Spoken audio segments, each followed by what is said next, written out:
আসসালামু আলাইকুম দর্শক, কেমন আছেন সবাই? আশা করি অনেক ভালো আছেন। যে যেখান থেকে আমার এই ভিডিওটা দেখার জন্য ক্লিক করেছেন সকলকে জানাই আন্তরিক শুভেচ্ছা ও অভিনন্দন।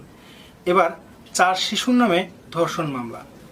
তাদের বয়সগুলো শুনলে আপনারা অবাক হয়ে যাবেন যে আসলেই এরা ধর্ষণ করতে পারে কিনা।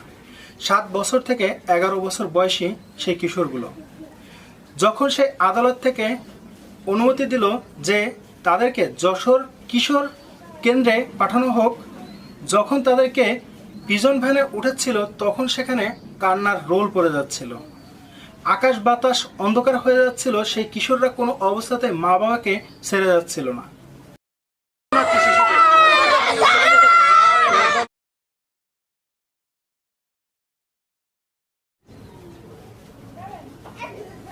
তবে এই কিশোরের মা বাবারা দাবি করতেছে যে পূর্বশত্রুতার জেরেই আমাদের শিশুদের এইভাবে হয়রানি করা হচ্ছে, মিথ্যা মামলা দিয়ে ফাঁসানোর চেষ্টা করতেছে।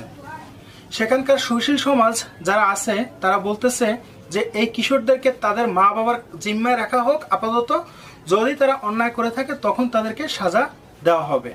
এবং সেই ধর্ষিতা কিশোরীকে মেডিকেল চেক আপের জন্য পাঠানো হয়েছে।